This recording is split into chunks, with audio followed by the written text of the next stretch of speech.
എല്ലാത്തിന്റെയും ആരംഭത്തിൽ ക്രിയേഷനും 6 സിംഗുലാരിറ്റികൾക്ക് മുമ്പ് സെലസ്റ്റിയൽസ് ഉണ്ടായി. അരിഷേം ദ പ്രൈം സെലസ്റ്റിയൽ.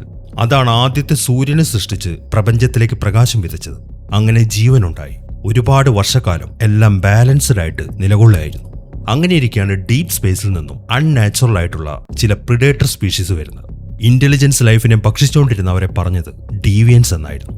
അവരുടെ വരവോടെ ഈ യൂണിവേഴ്സിന്റെ താളം തന്നെ തെറ്റാൻ തുടങ്ങി. ആ ഒരു സിറ്റുവേഷൻ വന്നപ്പോൾ പ്രപഞ്ചത്തിന്റെ നാച്ചുറൽ ഓർഡർ റീസ്റ്റോർ ചെയ്യാൻ വേണ്ടി അരിഷേം ഇമ്മോർട്ടൽ ആയിട്ടുള്ള കുറച്ച് ഹീറോസിനെ അയച്ചു. ഒളിമ്പിയ എന്ന് പറയുന്ന ഗ്രഹത്തിൽ നിന്ന് വന്നവരെ പറയുന്നത് എറ്റേണൽസ് എന്നാണ്. അവരെല്ലാവരും ഇമ്മോർട്ടൽസ് ആയിരുന്നു, മരണമില്ലാത്തവർ. ഡീവിയൻസിനെ ഇല്ലാതാക്കുക, അതായിരുന്നു അവരുടെ മിഷൻ. ഈ എറ്റേണൽസിനെ സംബന്ധിച്ച് ഈ അരിഷേമിൽ നല്ല വിശ്വാസമായിരുന്നു. എന്നാൽ ഒരിക്കൽ അത് തെറ്റി. അന്നൊരിക്കൽ പ്രൈം എറ്റേണലായ അജാക്ക് നയിച്ചൊരു മിഷനിലായിരുന്നു എല്ലാം മാറി മറിഞ്ഞത്.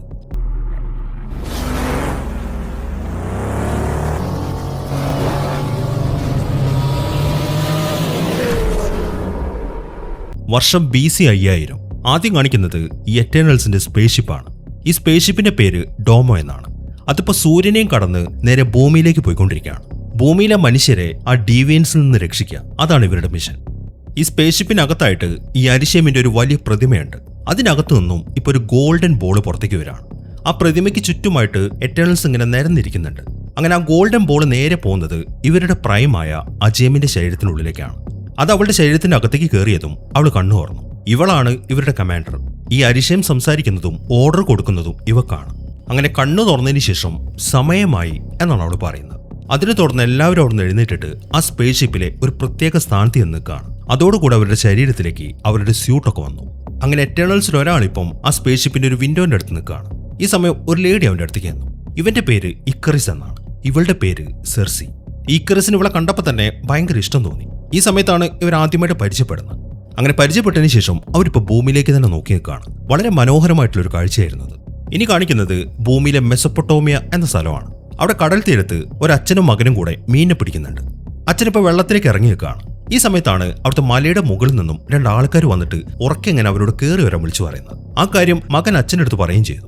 എന്നാൽ അച്ഛൻ ഇങ്ങോട്ട് തിരിയുമ്പോഴാണ് പെട്ടെന്ന് കടലിൽ നിന്നും ഒരു ഡീവിയൻ അച്ഛൻ്റെ മേലേക്ക് ചാടി വീഴുന്നത്. അത് അയാളെ പിടിച്ചുകൊണ്ട് പോവുകയും ചെയ്തു. അങ്ങനെ അയാളെ തിന്നതിന് ശേഷം അതിപ്പോൾ മകനെ പിടിക്കാൻ വേണ്ടി അവൻ്റെ അടുത്തേക്ക് വരികയാണ്. എന്നാൽ പെട്ടെന്നാണ് ഒരു പ്രകാശം വരുന്നത്. അതിൽപ്പെട്ട് ആ ഡീവിയൻ കടലിലേക്ക് തന്നെ തെറിച്ചുപോയി. ഈ സമയം ആ പയ്യൻ തിരിഞ്ഞു നോക്കുമ്പോൾ അത് എറ്റേണൽസ് ആയിരുന്നു. ആ ഇക്കറിസ് ഉണ്ടല്ലോ, അവനാണ് ഫയർ ചെയ്തത്. ഇവന് പറക്കാനും പറ്റും, കണ്ണിൽ നിന്ന് ഫയർ ചെയ്യാനുള്ള കഴിവുണ്ട്. അങ്ങനെ അവൻ വേഗം തന്നെ ആ ജീവിയുടെ അടുത്തേക്ക് വന്നിട്ട് അതുമായിട്ട് ഫൈറ്റ് ചെയ്യാണ്. പെട്ടെന്നാണ് വേറൊരു ജീവി ആ പയ്യനെ പിടിക്കാൻ വരുന്നത്. എന്നാൽ അത് ആ പയ്യനെ പിടിക്കുമ്പോഴേക്കും ഒരാൾ സൂപ്പർ സ്പീഡിൽ വന്നിട്ട് ആ പയ്യനെ അവിടുന്ന് പിടിച്ചു മാറ്റി. ഇവളുടെ പേര് മക്കാരി എന്നാണ്. അങ്ങനെ അവനെ അവിടേക്ക് മാറ്റി നിർത്തിയപ്പോഴാണ് പിന്നെയും ഡീവിയൻസ് വരുന്നത്. അവിടെ വേറെയും കുറെ ആൾക്കാരുണ്ട്. അത് അവരെ അറ്റാക്ക് ചെയ്യാൻ പോകുന്നത് കാണുമ്പോൾ അവൾ വേഗം ചെന്ന് ഓരോരോ ആൾക്കാരെ അവിടുന്ന് പിടിച്ചു മാറ്റി. ഈ സമയത്താണ് മറ്റൊരു എറ്റേണലിന്റെ വരവ്. ഇവന്റെ പേര് കിങ്കോ എന്നാണ്. അവൻ അവന്റെ കയ്യിൽ നിന്നും ഒരു ജീവിക്ക് നേരെ ഫയർ ചെയ്യാണ്. മാത്രമല്ല അതിന്റെ ഇടയിൽ മക്കാരി അങ്ങോട്ട് വന്നു. അവള് വന്നിട്ട് അതിലിട്ട് ഒരൊറ്റ ഇടി കൊടുത്തു. അങ്ങനെ അവർ രണ്ടുപേരും കൂടെ ആ ജീവി അവിടെ നിന്ന് ഇടിച്ച് തെറിപ്പിച്ചു കളഞ്ഞു. അങ്ങനെ അതിന്റെ പണി തീർത്തതിന് ശേഷം കിങ്കോ ഇപ്പം മക്കാരിയുടെ അടുത്ത് ആംഗ്യ ഭാഷയിൽ സംസാരിക്കുകയാണ്. അടിപൊളി ഫൈറ്റ് ആയിരുന്നു. അതിന്റെ കാരണം അവൾക്ക് സംസാരിക്കാനുള്ള കഴിവില്ല. ഇനി കാണിക്കുന്നത് നമ്മുടെ മച്ചാൻ ഡോൺലി. അണ്ണന്റെ ഈ സിനിമയിലെ പേര് ഗിൽഗമേഷ്. കിൻഡലിടി, അതാണ് മച്ചാന്റെ പവർ. ഈ സമയം ഒരു ഡീവിയൻ അവന്റെ അടുത്തേക്ക് ഓടി വരുന്നുണ്ട്. അത് കണ്ടതും ഗില്ല് ചെന്നിട്ട് ഒരൊറ്റ ഇടി കൊടുക്കുകയാണ്. അതിനിടയിൽ വേറൊരു എറ്റേണലും കൂടെ വന്നു. ഇവളുടെ പേര് തീന എന്നാണ്. മച്ചാൻ ഒരൊറ്റ ഇടി ഇടിച്ചിട്ടുള്ളൂ. ബാക്കി കാര്യം അവൾ ഏറ്റെടുത്തു. അവളുടെ കൈകളിൽ രൂപം മാറ്റാൻ പറ്റുന്ന ഒരു വെപ്പൺ ഉണ്ട്. അത് വെച്ചിട്ടാണ് അവൾ ഫൈറ്റ് ചെയ്യുന്നത്. അങ്ങനെ അവൾ ആ ജീവിയുമായിട്ട് ഫൈറ്റ് ചെയ്യുന്നതിന്റെ ഇടയിൽ ഗില്ല് വന്നിട്ട് ഒരു ഇടി കൂടെ അതിന് കൊടുക്കുന്നുണ്ട്. അതിനിടയിൽ അവൾ ചാടിയിട്ട് ആ ജീവിയുടെ മുകളിലേക്ക് കയറി എന്നിട്ട് ഒരു ശൂലം ഉണ്ടാക്കി ആ ജീവിയുടെ കഴുത്തിലേക്ക് കുത്തിയിറക്കുകയാണ്. അതോടുകൂടെ ആ ജീവിയുടെ പണി തീർന്നു. അങ്ങനെ കുറച്ച് സമയത്തിന് ശേഷം അവരുടെ സ്പേസ്ഷിപ്പ് ഇപ്പം അവിടെ ആൾക്കാർ താമസിക്കുന്ന സ്ഥലത്തേക്ക് വന്നു. എന്നിട്ട് അതിൽ നിന്നും എറ്റേണൽസ് എല്ലാവരും തന്നെ വെളിയിലേക്ക് ഇറങ്ങാണ്. ആദ്യം കാണിക്കുന്നത് ഒരു പെൺകുട്ടിയാണ്. ഇവളുടെ പേരാണ് സ്പ്രൈറ്റ്. രണ്ടാമത് കാണിക്കുന്നത് ഫാസ്റ്റോസ്. ഇവൻ ടെക്നിക്കലി ഭയങ്കര എക്സ്പേർട്ടാണ്. ഈ ടെക്നോളജി പരമായിട്ടുള്ള കാര്യങ്ങളൊക്കെ ഇവനുണ്ടാക്കും. ഇപ്പൊ തന്നെ അവനെ ഇറങ്ങി വന്ന സാധനം കണ്ടില്ലേ, അത് ഇവനുണ്ടാക്കിയ ഒരു ടെക്നോളജിയാണ്. അടുത്തതായിട്ട് കാണിക്കുന്നത് ഡ്രൂയിക്. ഇവൻ ആൾക്കാരുടെ മനസ്സ് കൺട്രോൾ ചെയ്യാനുള്ള കഴിവുണ്ട്. ഇപ്പൊ അവരെല്ലാവരും കൂടെ അങ്ങോട്ട് വരുന്ന കാണുമ്പോൾ അവിടുത്തെ ആൾക്കാരൊക്കെ പേടിച്ചിട്ട് അവരെ അറ്റാക്ക് ചെയ്യാൻ വേണ്ടി ഇങ്ങനെ തയ്യാറായിട്ട് നിൽക്കുകയാണ്. അത് കണ്ടതും ഡ്രൂയിക് അവരുടെ മനസ്സ് കൺട്രോൾ ചെയ്യാൻ തുടങ്ങി. അതിനെ തുടർന്ന് അവർ നോർമൽ ആവുകയും ചെയ്തു. ഈ സമയം തന്നെ അജാക്ക് ആണെങ്കിൽ ഇപ്പൊ ഇക്കറിസിന്റെ അടുത്താണ് നിൽക്കുന്നത്. ഇവക്ക് മുറിവുണ്ടായി കഴിഞ്ഞാൽ അത് ഹീൽ ചെയ്യാനുള്ള കഴിവുണ്ട്. ഇപ്പൊ അവളെ നോക്കുമ്പോൾ അജാക്കിന്റെ കഴുത്തിലായിട്ട് ഒരു മുറിവുണ്ടായിട്ടുണ്ട്. അവൾ അതൊക്കെ ഹീൽ ചെയ്ത് കൊടുക്കുകയാണ്. ഈ സമയമാകുമ്പോഴേക്കും ബാക്കി എല്ലാവരും അവരുടെ അടുത്തേക്ക് എത്തി. അങ്ങനെ എല്ലാവരും ഇപ്പം ആ ആൾക്കാർക്ക് മുന്നിലായിട്ട് ഇങ്ങനെ നിരന്ന് നിൽക്കുകയാണ്. ഇനി നമുക്ക് ഇതിൽ ഓരോരുത്തരുടെ പേര് ഒന്നുകൂടെ നോക്കാം. ആദ്യം നിൽക്കുന്നത് കിങ്കോ, പിന്നെയുള്ളത് മക്കാരി, അടുത്തത് ഗിൽഗമേഷ്, പിന്നെ തീന, ഇക്കറിസ്, അജാക്ക്, സെർസി, സ്പ്രൈറ്റ്, ഫാസ്റ്റോസ്, ഡ്രോയിക്. ഇവരെയെല്ലാം കണ്ട് അവിടെയുള്ള ആൾക്കാരൊക്കെ ശരിക്കും അന്തം വിട്ട് നിൽക്കുകയാണ്. ഈ സമയത്താണ് ആ പയ്യൻ അവരുടെ അടുത്തേക്ക് വരുന്നത്. അത് കാണുമ്പം അജാക്കിന്റെ നിർദ്ദേശപ്രകാരം സെർസി അവന്റെ അടുത്തേക്ക് പോയി. ഇവക്ക് മാജിക്കൽ പവേഴ്സാണ്. അവിടെ താഴെ ഒരു കത്തി കൊണ്ട് നടക്കുന്നുണ്ട്. അവൾ അതെടുത്തിട്ട് അവളുടെ രീതിയിലുള്ള ഒരു കത്തിയേക്ക് മാറ്റി, എന്നിട്ട് ആ പയ്യന് കൊടുക്കുകയും ചെയ്തു. ഇനി കാണിക്കുന്നത് പ്രസന്റ് ഡേ ആണ്. നമ്മുടെ ആ സെർസി ഉണ്ടല്ലോ, അവളിപ്പോൾ ലണ്ടനിലാണ് ജീവിക്കുന്നത്. അവിടെ മ്യൂസിയത്തിൽ ക്ലാസ് എടുക്കുക, അതാണ് അവളുടെ പരിപാടി. ഇതേ സമയം തന്നെ അവിടെ ഒരു ക്ലാസ്സിൽ ഒരാൾ പഠിപ്പിക്കുന്നുണ്ട്. ഇവന്റെ പേര് ഡെയ്ൻ എന്നാണ്. ഈ സെർസിയുടെ ഇപ്പോഴത്തെ ബോയ്ഫ്രണ്ടാണ് അവൻ. അവനവിടെ ക്ലാസ് എടുത്തുകൊണ്ടിരിക്കുമ്പോഴാണ് സെർസി അങ്ങോട്ട് വരുന്നത്. അതിനെ തുടർന്ന് നമുക്ക് രാത്രി കാണാമെന്നും പറഞ്ഞിട്ട് അവൻ അവിടെ നിന്ന് പോവുകയും ചെയ്തു. അങ്ങനെ അവൻ അവിടെ നിന്ന് പോയി കഴിഞ്ഞതിന് ശേഷം അവളിപ്പം ഈ പ്രിഡേറ്റേഴ്സിനെ കുറിച്ച് ക്ലാസ് എടുക്കാൻ തുടങ്ങി. അതിനിടയിലാണ് അവിടെ ഒരു ഭൂമികുലുക്കം ഉണ്ടാവുന്നത്. ആ ക്ലാസ് റൂം മൊത്തം ഇങ്ങനെ കുലുങ്ങാൻ തുടങ്ങി. അത് കണ്ടതും അവൾ എല്ലാ കുട്ടികളോടും അവിടെയുള്ള ടേബിളിന്റെ അടിയിലേക്ക് ഇരിക്കാൻ പറയാണ്. കുട്ടികളാണെങ്കിൽ അതുപോലെ ചെയ്യുകയും ചെയ്തു. ഈ സമയത്താണ് അവിടെ ചുമരിൽ വെച്ചിരിക്കുന്ന വലിയൊരു കല്ല് താഴേക്ക് വീഴുന്നത്. അതിനടിയിലായിട്ടൊരു കുട്ടി ഉണ്ടായിരുന്നു. എന്നാൽ അപ്പോഴേക്കും സെർസി ചെന്നിട്ട് അവളുടെ പവർ വെച്ചിട്ട് ആ കല്ലങ്ങോട്ട് പൊടിയാക്കി മാറ്റുകയാണ്. അതിനുശേഷം അവൾ ആ കുട്ടിയെ എഴുന്നേൽപ്പിക്കുകയും ചെയ്തു. ഈ സമയമാകുമ്പോഴേക്കും ഭൂമികൾക്കൊക്കെ നിന്നു. പക്ഷെ എന്തുകൊണ്ടാണ് ഇങ്ങനെ സംഭവിച്ചത് എന്ന കാര്യം അവർക്ക് മനസ്സിലാവുന്നില്ല. അങ്ങനെ സമയം രാത്രി ഒരു കായലിന്റെ തീരത്തായിട്ട് ഒരു ബിൽഡിങ്ങിന്റെ അടിയിൽ ഒരുത്തനിരിക്കുന്നുണ്ട്. അവന്റെ അടുത്തായിട്ട് ഒരു പട്ടിയും. അവനവിടെ ബിയർ അടിച്ചുകൊണ്ടിരിക്കുകയാണ്. ഈ സമയത്താണ് ആ വെള്ളത്തിൽ നിന്നും ഒരു ഡീവ്യം പൊങ്ങി വരുന്നത്. എന്നാൽ അത് നോക്കുമ്പോൾ ആ പട്ടി അവിടെ നിൽക്കുന്നുണ്ട്. അതിനെ കണ്ടതും ഡീവ്യം വെള്ളത്തിനടിയിലേക്ക് തന്നെ പോയി. ഇതേ സമയം തന്നെ അവിടെ ഒരു ബാറിലായിട്ട് ഒരു പാർട്ടി നടക്കുകയാണ്. ആ കൂട്ടത്തിൽ ഡെയ്നും ഉണ്ട്, സെർസിയും ഉണ്ട്. ഈ സമയം തന്നെ കുറച്ച് അപ്പുറത്ത് മാറി ഒരു ടേബിളിലായിട്ട് വേറെ 2 ആൾക്കാരിന്ന് സംസാരിക്കുന്നുണ്ട്. ഒരു പെണ്ണും ഒരാണും. അവരും ഡേറ്റിങ്ങിലാണ്. അങ്ങനെ ആ സംസാരിക്കുന്നതിനിടയിൽ അവൻ അവളുടെ കയ്യിൽ അറിയാവുന്ന ടച്ച് ചെയ്തു. എന്നാൽ ടച്ച് ചെയ്തതും അവളുടെ കയ്യിൽ എന്തൊക്കെ വരാൻ തുടങ്ങി. അത് കാണുമ്പോൾ ഇതെന്താ നിന്റെ കയ്യിൽ സംഭവിക്കുന്നത് എന്നാണ് അവന്റെ ചോദ്യം. ഈ സമയം അത് നിനക്ക് കള്ളു കുടിച്ചിട്ട് തോന്നുന്നതെന്നും പറഞ്ഞിട്ട് അവൾ അവിടെ നിന്ന് എഴുന്നേറ്റ് പോയി. അത് മറ്റാരുമല്ല, ആ എറ്റേണൽസിലെ സ്പ്രൈറ്റ് ആണത്. അവളിപ്പോൾ രൂപം മാറി ഇങ്ങോട്ട് വന്നാണ്. ഇപ്പൊ അവളുടെ ഒറിജിനൽ രൂപത്തിലേക്ക് വന്നു.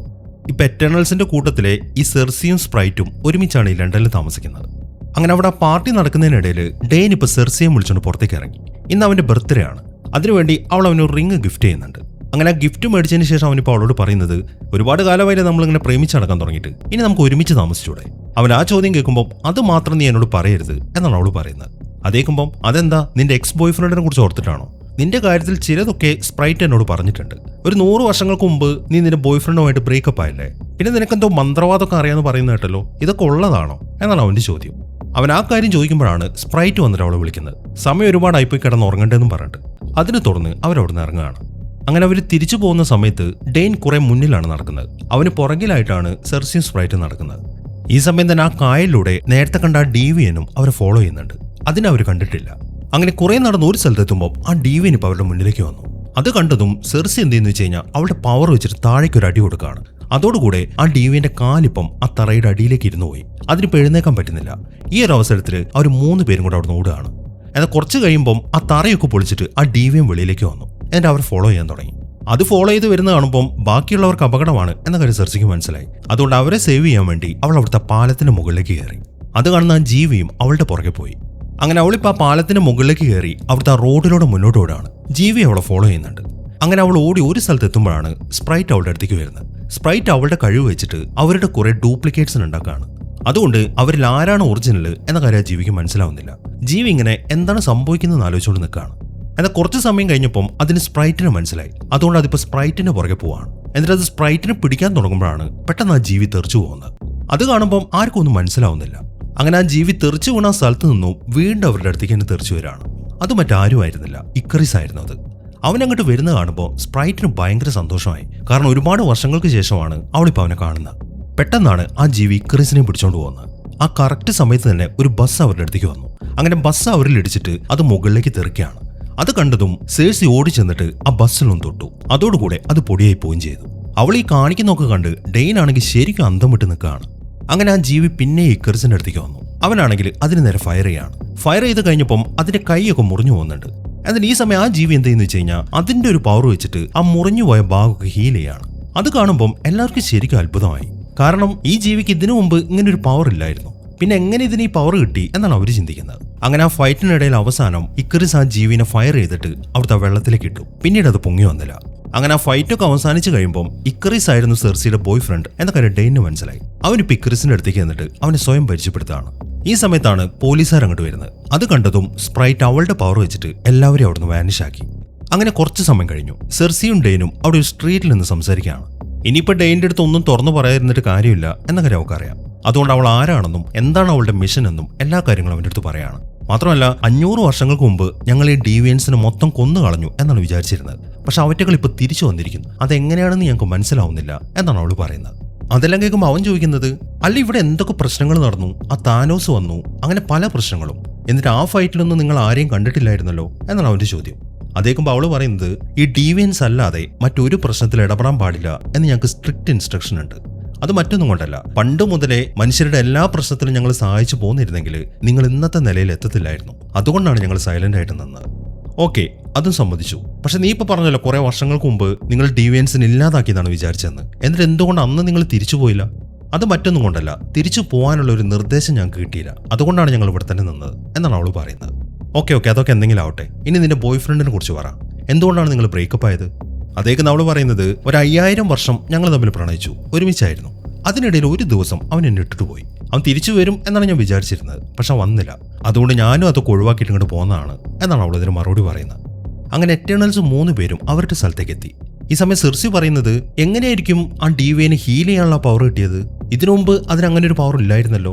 മാത്രമല്ല സാധാരണ അത് മനുഷ്യരുടെ പുറകെയാണ് വരാറ്, എന്നാൽ ഇന്ന് അത് നമ്മുടെ പുറകെയാണ് വന്നത്. അതെന്തുകൊണ്ടായിരിക്കും എന്നൊക്കെയാണ് അവളുടെ ചോദ്യം.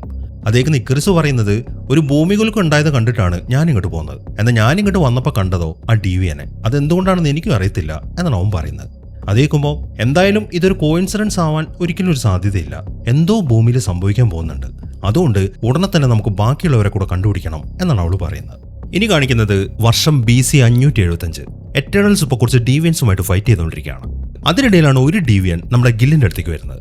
അത് കണ്ടതും മച്ചാൻ ഒരൊറ്റ ഇടിയാണ്. അത് പുറകിലേക്ക് തെറിച്ചു പോണു. എന്നാൽ പിന്നെ ആ ജീവി എഴുന്നേറ്റ് വന്നു. എന്നിട്ട് ഗില്ലിനെ ഇടിച്ച് തെറിപ്പിച്ചു കളഞ്ഞു. ഗില്ലിനെ തൊട്ട് കഴിഞ്ഞാൽ ബാക്കിയുള്ളവർ വെറുതെ വെക്കോ? അവരെല്ലാവരും കൂടെ കൂട്ടത്തോടെ വന്നിട്ട് ആ ജീവിക്ക് ചുറ്റും വളയാണ്. അപ്പൊ ആ ജീവിക്ക് അനങ്ങാൻ പറ്റുന്നില്ല.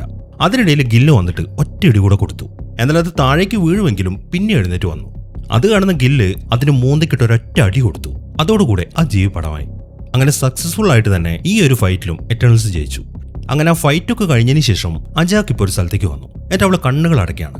അതിനെ തുടർന്ന് അവളുടെ ശരീരത്തിൽ നിന്നും ആ ഗോൾഡൻ ബോൾ പുറത്തേക്ക് വന്നു. അങ്ങനെ ആ ബോൾ ഇപ്പോൾ അവൾ അരിഷേമിന്റെ അടുത്തേക്ക് എത്തിച്ചു. ഇപ്പൊ കാര്യങ്ങളൊക്കെ എങ്ങനെ പോകുന്നു എന്നറിയാൻ വേണ്ടിയിട്ടാണ് അരിഷേമി പങ്കിട്ട് വിളിപ്പിച്ചത്. ഈ സമയം അവള് പറയുന്നത്, ഞങ്ങൾ ഈ ജനതയെ മൊത്തം ആ ഡീവിയൻസിൽ നിന്ന് രക്ഷിച്ചു.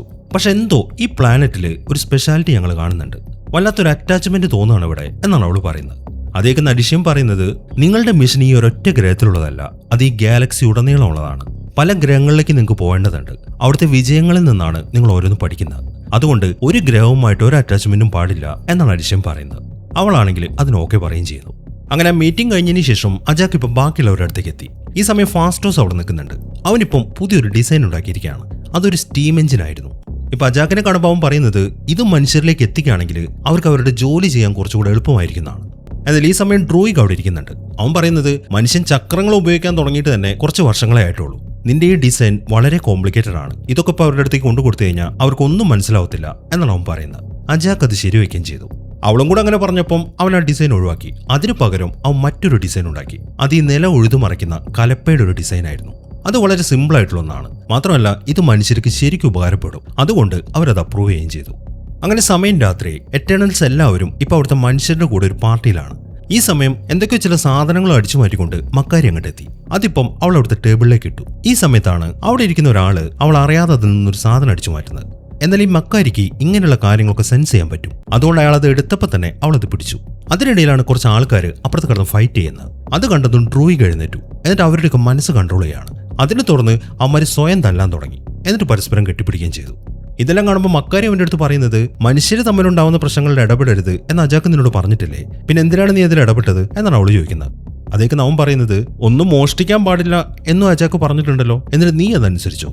അവൻ അങ്ങനെ പറയുമ്പോൾ അവള് പറയുന്നത്, ഓക്കെ, ഞാൻ മോഷ്ടിച്ച കാര്യം നീ ആരോടും പറയണ്ട, നീ ഇപ്പൊ ചെയ്ത കാര്യം ഞാനും ആരോടും പറയുന്നില്ല എന്ന് പറഞ്ഞിട്ട് അവൾ ആ കാര്യം അങ്ങോട്ട് ഡീലാക്കി. അങ്ങനെ പിറ്റേ ദിവസമായി സെർസി ഇപ്പൊ അവിടുത്തെ കർഷകരെ സഹായിച്ചുകൊണ്ട് നിൽക്കുകയാണ്. ഈ സമയം ഇക്രിസും അവിടെ പുറകെ നടക്കുന്നുണ്ട്. അവൻ അവളോട് പ്രണയം, അതവന് തുറന്നു പറയണം. അതിനൊരു അവസരം നോക്കി നടക്കുകയാണ് അവൻ. അങ്ങനെ അവളുടെ ഇന്നത്തെ ജോലിയൊക്കെ കഴിഞ്ഞ് ഒരു സ്ഥലത്ത് അവനെ തനിച്ച് കിട്ടി കഴിയുമ്പോൾ അവൻ അവളുടെ അടുത്ത് കാര്യം പറഞ്ഞു. അവക്കും അത് ഓക്കെ ആയിരുന്നു. അങ്ങനെ ഉടനെ തന്നെ അവർ തമ്മിലുള്ള കല്യാണം കഴിഞ്ഞു. അവർ കല്യാണം കഴിക്കുന്നൊക്കെ നോക്കിക്കൊണ്ട് വളരെ സന്തോഷത്തോടെ ബാക്കിയുള്ളവരവിടെ നിൽക്കുന്നുണ്ട്. ഇവരൊരു മിഷന് വേണ്ടി വന്നതാണെങ്കിലും സ്വന്തം ഇഷ്ടത്തിന് ജീവിക്കാനുള്ള പെർമിഷനൊക്കെ അവർക്കുണ്ട്. പക്ഷെ ഒരു കാരണവശാലും അവരുടെ മിഷൻ മറക്കാൻ പാടില്ല. ഇനി കാണിക്കുന്ന പ്രസന്റ് ഡേ ആണ്. സെർസിയും ഇക്കറിസും സ്പ്രൈറ്റും കൂടെ ഇപ്പൊ ബാക്കിയുള്ളവരെ അന്വേഷിച്ചു പോവാണ്. അവരിപ്പം അജാക്ക് താമസിക്കുന്ന എവിടെയാണ് എന്ന് കണ്ടെത്തി. അതിനെ തുടർന്ന് അവരിപ്പോൾ അവളുടെ വീട്ടിലേക്ക് എത്തി. എന്നാൽ അവിടേക്ക് ചെന്ന് നോക്കുമ്പോൾ ആ കാഴ്ച അവരെ ഞെട്ടിച്ചു കളഞ്ഞു. അജാക്ക് അവിടെ മരിച്ചു കിടക്കാണ്. 7000 വർഷത്തിനിടയിൽ ആദ്യമായിട്ടാണ് ഇവരുടെ കൂട്ടത്തിൽ ഒരാൾ മരിച്ചായിട്ട് അവർ കാണുന്നത്. അവർക്ക് വല്ലാത്തൊരു ഞെട്ടലായിരുന്നു. അങ്ങനെ അവളെ ഒന്ന് നോക്കിയതിന് ശേഷം ഇക്കറിസും സ്പ്രൈറ്റും കൂടെ അവളുടെ വീടിന്റെ അകത്തേക്ക് ചെന്നു. അവർ രണ്ടുപേരും അവിടെ ഇങ്ങനെ വളരെ സങ്കടപ്പെട്ടിരിക്കുകയാണ്. ഈ സമയത്താണ് സ്പ്രൈറ്റ് ഒരു കാര്യം പറയുന്നത്. ആ ഡീവിയൻസിന്റെ പണി തന്നെയായിരിക്കും അജാക്കിനെ കൊന്നുകളഞ്ഞത്. നമ്മൾ നേരത്തെ ആ ഡീവിയനെ കണ്ടില്ലേ, അതിന് ഹീൽ ചെയ്യാനുള്ള പവർ ഉണ്ടായിരുന്നു. ഒരുപക്ഷെ അത് ഇവളെ കൊന്നിട്ട് ഇവളുടെ പവർ വലിച്ചെടുത്താണെങ്കിലോ എന്നാണ് സ്പ്രൈറ്റ് ചോദിക്കുന്നത്. ഇതേസമയം തന്നെ സെർസി ആണെങ്കിൽ ഇപ്പോഴും അജാക്കിന്റെ അടുത്ത് തന്നെ ഇരിക്കുകയാണ്. അതിനിടയിലാണ് അജാക്കിന്റെ ശരീരത്തിൽ നിന്നും ആ ഗോൾഡൻ ബോൾ പൊങ്ങി വരുന്നത്. അതിപ്പോ സെർസിയുടെ ശരീരത്തിലേക്ക് കയറി. അതിനെ തുടർന്ന് അവൾ ഇപ്പൊ അരിഷേമിന്റെ അടുത്തേക്ക് എത്തി. ഇപ്പൊ അവളെ കാണുമ്പോൾ അരിഷേം പറയുന്നത് സമയമായി എന്നാണ്. അത്രയും അത് പറഞ്ഞു തീർന്നപ്പോഴേക്കും അവൾ തിരിച്ചെത്തി. ഈ സമയം ബാക്കിയുള്ളവർ അവളുടെ അടുത്ത് നിൽക്കുന്നുണ്ട്. അങ്ങനെ സെർസി ഉണ്ടായ കാര്യങ്ങൾ മുഴുവൻ അവരുടെ അടുത്ത് പറയാണ്. അതേക്കുന്ന സ്പ്രൈറ്റ് പറയുന്നത് ഒരുപക്ഷെ അജാക്ക് അവക്ക് പകരം നിന്നെ റീപ്ലേസ് ചെയ്താണെങ്കിലോ. എന്നാൽ അവളത് പറയുമ്പം ഇക്രിസ് അത് ശരിവെക്കുന്നില്ല. അത് ഉറപ്പിക്കാൻ വരട്ടെ, ഒരുപക്ഷെ ഇത് ചിലപ്പം ആ മാഡ് വയറി ആണെങ്കിലോ എന്നാണ് അവൻ ചോദിക്കുന്നത്. അത് കേൾക്കുമ്പം സെർസിക്ക് ഒരു ഞെട്ടലായിരുന്നു. ഈ മാഡ് വയറി എന്ന് പറയുന്നത് കുറച്ച് കുഴപ്പം പിടിച്ച സംഭവമാണ്. ഇനി കാണിക്കുന്നത് AD 1521. അവിടെ മനുഷ്യരും തമ്മിലുള്ള ഒരു യുദ്ധം നടക്കുകയാണ്. ചില മനുഷ്യരുടെ അടുത്ത് തോക്കൊക്കെ ഉണ്ട്. അത് വെച്ചിട്ടാണ് അവരെ ഫൈറ്റ് ചെയ്തുകൊണ്ടിരിക്കുന്നത്. എന്നാൽ ഇതിൽ നിന്നൊക്കെ മാറി എറ്റേണൽസ് എല്ലാവരും കാട്ടിലാണ് നിൽക്കുന്നത്. കാരണം മനുഷ്യരുടെ പ്രശ്നത്തിൽ അവർക്ക് ഇടപെടാൻ അധികാരമില്ല. ഈ സമയം ഫാസ്റ്റോസ് അവന്റെ കയ്യിൽ നിന്നും ഒരു ഗ്ലോബ് പുറത്തേക്ക് എടുത്തു. അതിലൊരു പോയിന്റ് കാണിക്കുന്നുണ്ട്. ഈ ഭൂമിയിലായിട്ട് ഇനി വളരെ കുറച്ച് ഡീവിയൻസേ ഉള്ളൂ. ഇവരുടെ കൂട്ടത്തിലെ ബാക്കി എല്ലാവരും അവറ്റകളുമായിട്ട് ഫൈറ്റ് ചെയ്യാൻ പോയതാണ്. അവറ്റകളുടെ പണിയും കൂടെ തീർത്തു കഴിഞ്ഞാൽ ഇവരുടെ ഈ മിഷനൊക്കെ കംപ്ലീറ്റ് ആയി. അങ്ങനെ ആ കാര്യങ്ങളൊക്കെ അവർ ഡിസ്കസ് ചെയ്തുകൊണ്ടിരിക്കുമ്പോഴാണ് കുറെ മനുഷ്യർ ഇപ്പോൾ കാട്ടിലോട്ട് ഓടി വരുന്നത്. അവിടെ നിന്നും അവരിങ്ങനെ ഷൂട്ട് ചെയ്യുന്നുണ്ട്. അത് കാണുന്ന ഡ്രോയിങ്ങിന് അവിടെ അടങ്ങി നിൽക്കാൻ പറ്റുന്നില്ല. അവൻ അവരുടെ മൈൻഡ് കൺട്രോൾ ചെയ്യാൻ തുടങ്ങി. എന്നാൽ അപ്പോഴേക്കും അജാക്ക് വന്നിട്ട് അവനെ തടഞ്ഞു. ഞാൻ നിന്നോട് പറഞ്ഞിട്ടില്ലേ മനുഷ്യരുടെ പ്രശ്നത്തിൽ ഇടപെടരുതെന്ന് എന്നാണ് അവള് ചോദിക്കുന്നത്. അദ്ദേഹം നാം പറയുന്നത് ഇതൊരു യുദ്ധമല്ല, ഇത് വംശഹത്യയാണ് ഇവിടെ നടക്കുന്നത്. ഫാസ്റ്റോസ് അല്ലേ ഈ തോക്കിന്റെ ടെക്നോളജി ഒക്കെ അവർക്ക് പറഞ്ഞു കൊടുത്ത്, എന്നിട്ടിപ്പോൾ എന്തായി എന്നാണ് അവന്റെ ചോദ്യം. അദ്ദേഹം ഫാസ്റ്റോസ് പറയുന്നത് ഈ ടെക്നോളജി മനുഷ്യന്റെ വളർച്ചയുടെ ഒരു ഭാഗമാണ്, അതിന് നമുക്കൊന്നും ചെയ്യാൻ പറ്റത്തില്ല എന്നാണ് അവൻ പറയുന്നത്. അങ്ങനെ ആ കാര്യങ്ങളൊക്കെ അവർ ഡിസ്കസ് ചെയ്യുന്ന സമയത്താണ് തീനയ്ക്ക് ഒരു പ്രശ്നം പറ്റുന്നത്. അവളുടെ മൈൻഡ് മൊത്തം മാറി. അവളിപ്പോൾ എല്ലാവരെയും അറ്റാക്ക് ചെയ്യാണ്. ബാക്കിയുള്ളവരൊക്കെ വളരെ കഷ്ടപ്പെട്ടാണ് അവളോട് ഫൈറ്റ് ചെയ്ത് നിൽക്കുന്നത്. അങ്ങനെ ആ ഫൈറ്റിനിടയിൽ അവൾ അജാക്കിന്റെ വയറ്റിനിട്ടൊരു കുത്തു കൊടുത്തു. പക്ഷെ അവൾക്ക് ഹീൽ ചെയ്യാനുള്ള പവർ ഉണ്ടല്ലോ, അതുകൊണ്ട് അവൾ അത് ഉടനെ തന്നെ മാറ്റി. എന്നിട്ട് അവൾക്ക് അവളെ കൺട്രോൾ ചെയ്യാൻ പറ്റാത്ത കാണുമ്പോൾ ഗില്ല് ചെന്നിട്ട് അവൾക്ക് ഒരൊറ്റ ഇടി കൊടുക്കുകയാണ്. അതോടുകൂടെ അവളുടെ ബോധം പോയി. പിന്നീട് അവൾക്ക് ബോധം വരുമ്പം അവൾ റൂമിലാണ്. എല്ലാവരും അവളുടെ ചുറ്റുമുണ്ട്. എന്നാൽ എഴുന്നേറ്റ് കഴിഞ്ഞപ്പം അവൾ നോർമലായി. മാത്രമല്ല ഇപ്പം നടന്ന ഒരു കാര്യവും തീനയ്ക്ക് ഓർമ്മയില്ല. ഈ സമയം അവൾ എന്തൊക്കെയാണ് ചെയ്തത് എന്ന കാര്യം അജാക്ക് അവളുടെ അടുത്ത് പറഞ്ഞു. അവൾക്ക് സംഭവിച്ചിരിക്കുന്നതാണ് നേരത്തെ പറഞ്ഞ ആ മാഡ് വയറി. അവളുടെ മൈൻഡിൽ മൊത്തം ഓർമ്മകളാണ്, ഒരുപാട് വർഷത്തെ. അത് കാരണം അവളുടെ മൈൻഡൊക്കെ ബ്രേക്ക് ആയിക്കൊണ്ടിരിക്കുകയാണ്. അതുകൊണ്ട് തന്നെ അജാക്ക് പറയുന്നത് ഇനിയിപ്പോൾ ഒരൊറ്റ വഴിയേ നമ്മുടെ മുമ്പിലുള്ളൂ. നിന്റെ ഓർമ്മകളൊക്കെ മായ്ച്ചു കളയണം, എന്നിട്ട് നിന്നെ ഒന്ന് റീബൂട്ട് ചെയ്യണം. പക്ഷെ അത് ഇവിടെ വെച്ച് ചെയ്യാൻ പറ്റത്തില്ല. അതിന് അരിഷേമിന്റെ പെർമിഷനും കിട്ടണം. നിന്നെ നമ്മുടെ ഷിപ്പിലേക്ക് കൊണ്ടുപോകും വേണം. അവിടെയാണ് ഇതിനുള്ള ടെക്നോളജി ഉള്ളത്. അതുകൊണ്ട് നീ വേഗം അതിന് റെഡി ആയിക്കോ എന്നാണ് അജാക്ക് പറയുന്നത്. അത് കേൾക്കുന്ന തീനയാണെങ്കിൽ കരയാൻ തുടങ്ങി. കാരണം ഓർമ്മകളൊക്കെ മായ്ച്ചു കളഞ്ഞ പിന്നെ അവളില്ല. അതുകൊണ്ട് ദയവ് ചെയ്ത് എന്റെ ഓർമ്മകളൊന്നും മായ്ച്ചു കളയരുത്, എനിക്ക് ഞാനായിട്ട് തന്നെ ജീവിക്കണം എന്നൊക്കെയാണ് അവൾ പറയുന്നത്. എന്നാൽ അജാക്കാണെങ്കിൽ ഇതിന് സമ്മതിക്കുന്നില്ല. ഈ സമയത്താണ് ഡ്രോയിങ് അവളുടെ അടുത്ത് വല്ലാണ്ട് ദേഷ്യപ്പെടുന്നത്. നീ ആരാ ഞങ്ങളുടെ കാര്യത്തിലൊക്കെ ഇടപെടാൻ? ഈ 7000 വർഷമായിട്ട് ഞങ്ങൾ നിന്നെ അനുസരിക്കായിരുന്നില്ലേ? അല്ല, ഞാനൊരു കാര്യം ചോദിക്കട്ടെ, എന്തിനാണ് നമ്മൾ ഭൂമിയിലേക്ക് വന്ന്? ഇവിടുത്തെ മനുഷ്യരെ സഹായിക്കാനല്ലേ? എന്നിട്ടിപ്പോൾ മനുഷ്യർക്കിടയിൽ എന്താണ് സംഭവിക്കുന്നത്? അവർ തമ്മിൽ പരസ്പരം യുദ്ധം ചെയ്യുന്നു. ഇനിയിപ്പോൾ നീ സമ്മതിച്ചാലും വേണ്ടിയില്ല, സമ്മതിച്ചില്ലെങ്കിലും വേണ്ടിയില്ല, ഇവരുടെ കാര്യം ഞാൻ ഡീൽ ചെയ്യാൻ പോവാണ് എന്ന് പറഞ്ഞിട്ട് അവൻ അവിടെ യുദ്ധം ചെയ്യുന്ന ആ മനുഷ്യരൊക്കെ നോക്കി. അതോടുകൂടെ അവർ ആ യുദ്ധമൊക്കെ സ്റ്റോപ്പ് ചെയ്തു. എന്നിട്ട് അവനെ തന്നെ അങ്ങനെ നോക്കി നിൽക്കുകയാണ്. അതിനെ തുടർന്ന് അവൻ താഴേക്ക് ഇറങ്ങി ചെന്നു. ഈ സമയം മനുഷ്യരെല്ലാവരും അവന്റെ പുറകെ പോവാണ്. അങ്ങനെ അവൻ അവിടെ നിന്ന് പോയി കഴിഞ്ഞപ്പം ഗില്ലൊരു കാര്യം പറഞ്ഞു. തീനയുടെ ഓർമ്മകൾ എന്തായാലും മായ്ച്ചു കളയണ്ട. അവൾ ഇനി എന്തെങ്കിലും പ്രശ്നം ഉണ്ടാക്കുകയാണെങ്കിൽ അത് എനിക്ക് വിട്ടേക്ക്, ആ കാര്യം ഞാൻ നോക്കിക്കോളാം എന്നാണ് അവൻ പറയുന്നത്. അതെല്ലാം കേൾക്കുമ്പോൾ അജാക്ക് പറയുന്നത് ഓക്കെ, അതെന്തെങ്കിലുമൊക്കെ ആവട്ടെ, ഇപ്പം എന്തായാലും നമ്മുടെ മിഷൻ കഴിഞ്ഞു, നമുക്ക് തിരിച്ചു പോകാനുള്ള നിർദ്ദേശം കിട്ടിയിട്ടുമില്ല. മാത്രമല്ല നമ്മൾ ഇനി ഒരുമിച്ച് നിൽക്കേണ്ട ആവശ്യമില്ല. അതുകൊണ്ട് എല്ലാവരും അവരവരുടെ ഇഷ്ടം പോലെ ജീവിക്കുക. നിങ്ങൾ ആരും തന്നെ ആരുടെ അടിമകളല്ല, നിങ്ങൾക്ക് എവിടേക്ക് വേണമെങ്കിലും പോവാം എന്നാണ് അജാക്ക് പറയുന്നത്. ഇനി കാണിക്കുന്നത് പ്രസന്റ് ഡേ ആണ്, നമ്മുടെ ഇന്ത്യ. അവിടെയാണ് കിങ്കോ ഉള്ളത്. അവനിപ്പോൾ ബോളിവുഡിലെ ഒരു ആക്ടറാണ്. അവനവിടെ സിനിമയിൽ അഭിനയിച്ചുകൊണ്ടിരിക്കുന്ന സമയത്താണ് എറ്റേണൽസ് ഒക്കെ കണ്ടു ചെല്ലുന്നത്. എന്നിട്ട് അവൻ്റെ അടുത്ത് അവരുടെ കൂടെ വരാൻ പറഞ്ഞു. എന്നാൽ ആദ്യം കിങ്കോ അതിന് സമ്മതിക്കുന്നില്ല. കാരണം ഇനി അങ്ങോട്ട് സിനിമയിൽ അഭിനയിച്ച് ജീവിച്ചാൽ മതി എന്നാണ് അവൻ തീരുമാനിച്ചിരുന്നത്. അതിൽ ഇപ്പോൾ അവർ അജാക്ക് മരിച്ച കാര്യം പറഞ്ഞപ്പോൾ അവരുടെ കൂടെ പോവാം എന്നവൻ തീരുമാനിച്ചു. അങ്ങനെ ഒരു ഫ്ലൈറ്റിൽ കയറി അവർ ഓസ്ട്രേലിയയിലേക്ക് പുറപ്പെടുകയാണ്, നമ്മുടെ ഗിൽ ഗമേഷിനെ കാണാൻ വേണ്ടി. അവരുടെ കൂടെ ഈ കിങ്കോന്റെ ഒരു അസിസ്റ്റന്റും കൂടെ ഉണ്ട്. ഇയാളുടെ പേര് കരുൺ എന്നാണ്. ഇയാളെ കൊണ്ടുവന്ന മറ്റൊന്നും കൊണ്ടല്ല, കിങ്കോയുടെ ജീവിതത്തിൽ ഇനി അങ്ങോട്ട് നടക്കുന്ന കാര്യങ്ങളൊക്കെ ഷൂട്ട് ചെയ്തിട്ട് അതൊരു ഡോക്യുമെന്ററി ആക്കണം. അതിനു വേണ്ടിയിട്ടാണ് അയാൾ. അങ്ങനെ കുറച്ച് സമയത്തെ യാത്രയ്ക്ക് ശേഷം അവർ ഓസ്ട്രേലിയയിലേക്ക് എത്തി. അവർ നേരെ പോകുന്നത് മരുഭൂമി പോലുള്ളൊരു സ്ഥലത്തേക്കാണ്. അവരങ്ങോട്ട് ചെല്ലുമ്പോൾ തന്നെ അവിടെ ഒരു ഡീവിയൻ ചത്ത് കിടക്കുന്നുണ്ട്. അപ്പൊ ആ ഏരിയയിൽ തന്നെയാണ് ഗില്ല് താമസിക്കുന്നത് എന്ന കാര്യം അവർക്ക് മനസ്സിലായി. അങ്ങനെ അവർ ചെന്ന് അവിടെയുള്ളൊരു വീടിന്റെ വാതിൽ മുട്ടി. അതിനുള്ളിലായിരുന്നു ഗില്ലുണ്ടായിരുന്നത്. അങ്ങനെ അവരിപ്പോ കാര്യങ്ങളൊക്കെ ഗില്ലിന്റെ അടുത്ത് പറയാണ്. എജാക്ക് മരിച്ചു എന്ന് പറയുമ്പോൾ അവന് വല്ലാത്തൊരു സങ്കടമായിരുന്നു. അങ്ങനെ ഗില്ല് ഇപ്പോൾ അവരെയും കൂട്ടിക്കൊണ്ട് പോകുന്നത് കുറച്ച് അപ്പുറത്തായിട്ടിരിക്കുന്ന തീനയുടെ അടുത്തേക്കാണ്. ഈ തീനയും ഗില്ലും ഇത്രയും കാലം ഒരുമിച്ചായിരുന്നു.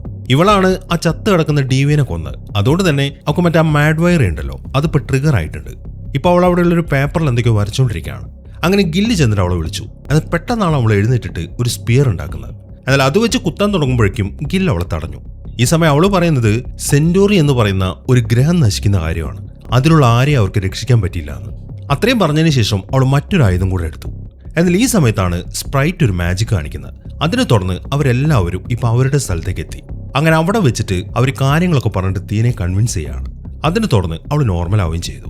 അങ്ങനെ എല്ലാവരും കൂടെ ഗില്ലിന്റെ വീട്ടിലിരുന്നിട്ട് ഭക്ഷണം കഴിക്കുകയാണ്. അതിനിടയിൽ ഈ എജാക്ക് മരിച്ച കാര്യങ്ങളൊക്കെ അവർ അവളുടെ അടുത്ത് പറയുന്നുണ്ട്. അങ്ങനെ ആ ഭക്ഷണം കഴിച്ചുകൊണ്ടിരിക്കുന്ന സമയത്താണ് സെർസി അവിടെ നിന്ന് എഴുന്നേറ്റ് പോകുന്നത്. സെർസി നേരെ പോകുന്നത് നേരത്തെ തീന വരച്ച ആ ചിത്രങ്ങളുടെ അടുത്തേക്കാണ്. അവൾ അതൊക്കെ നോക്കിക്കൊണ്ടിരിക്കുമ്പോൾ ഗില്ല് അങ്ങോട്ട് വന്നു. ഈ സമയം അവള് ഗില്ലിന്റെ അടുത്ത് പറയുന്നത്, അപ്പൊ ഞങ്ങൾ നേരത്തെ വിചാരിച്ച കാര്യം കറക്റ്റാണ്, എജാക്ക് എന്നെ അവക്ക് പകരം റീപ്ലേസ് ചെയ്യായിരുന്നു.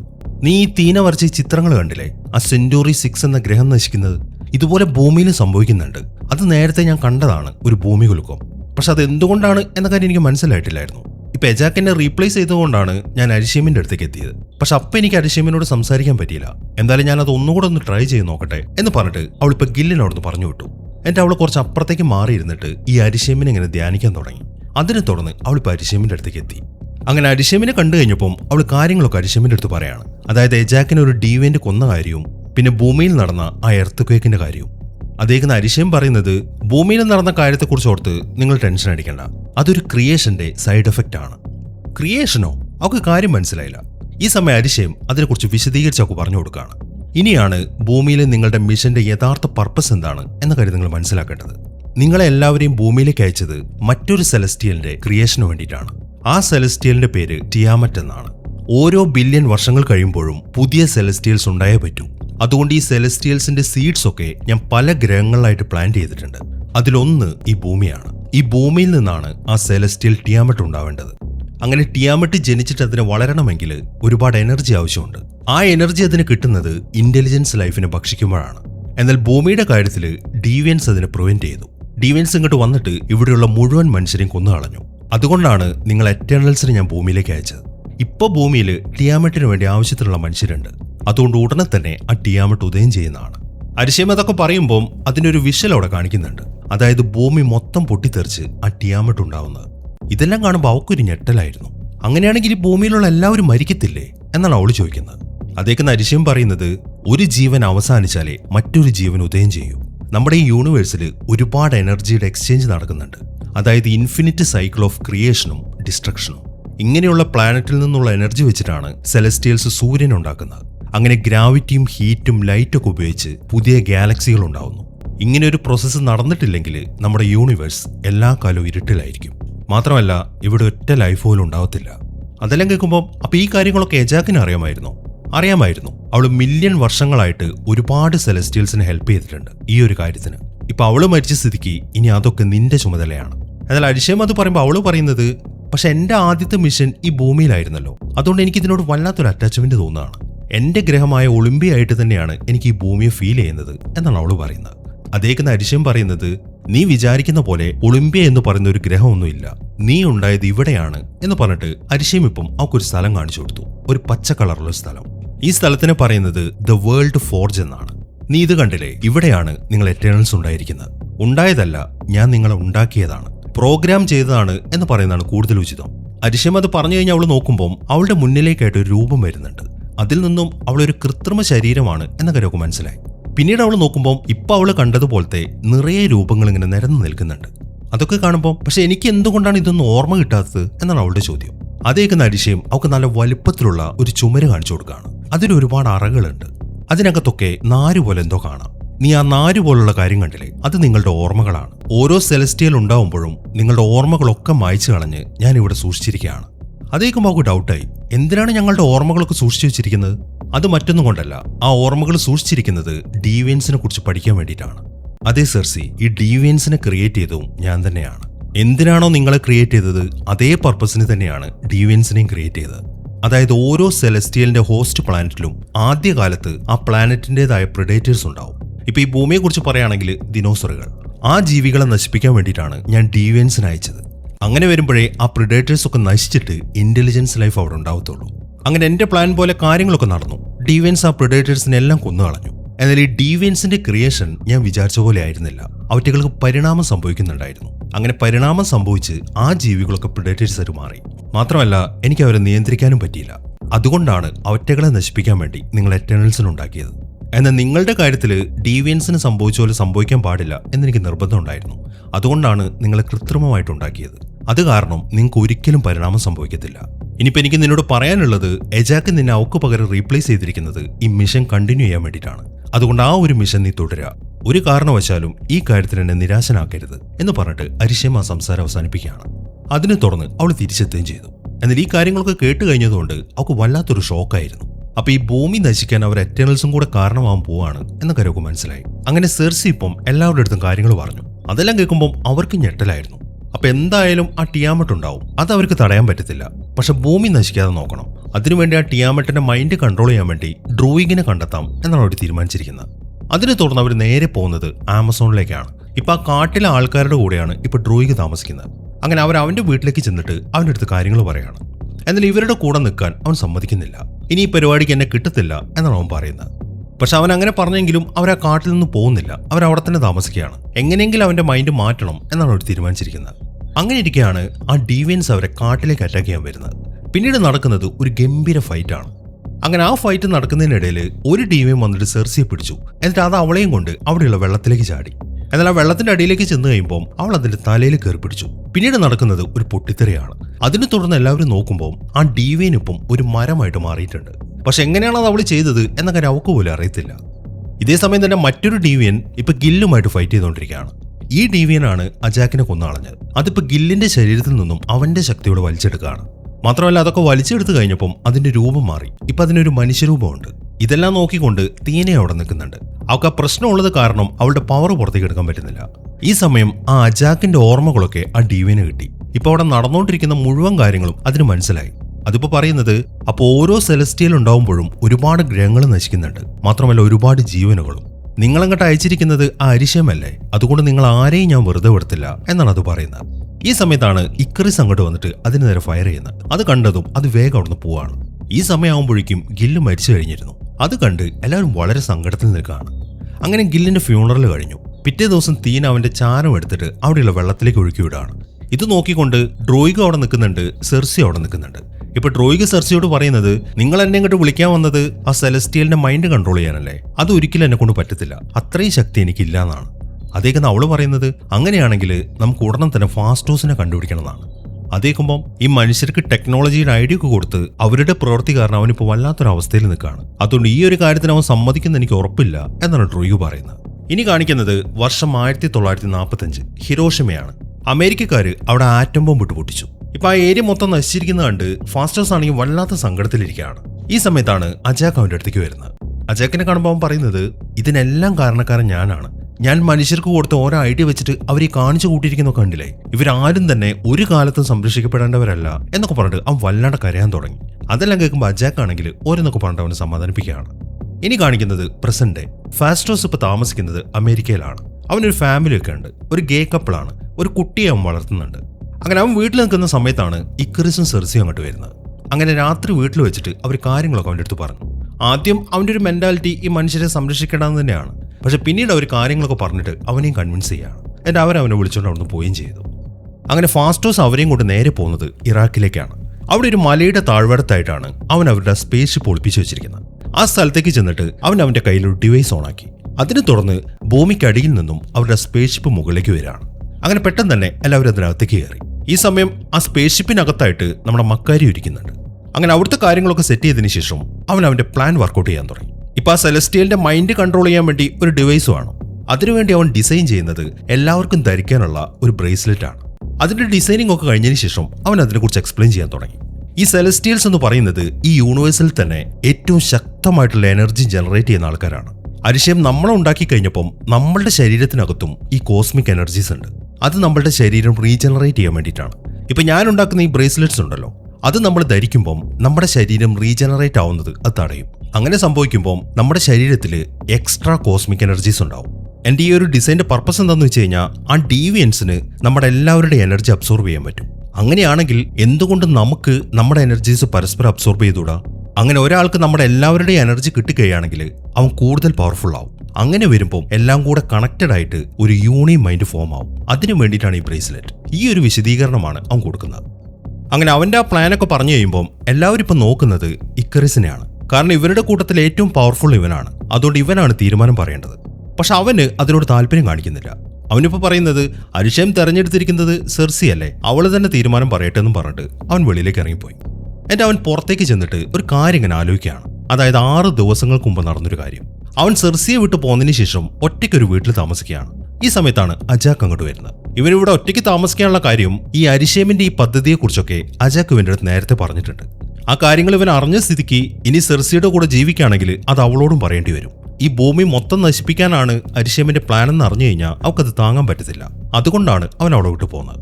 അതിൽ ഇപ്പൊ അജാക്ക് വന്നിരിക്കുന്നത് മറ്റൊരു കാര്യം പറയാൻ വേണ്ടിയിട്ടാണ്.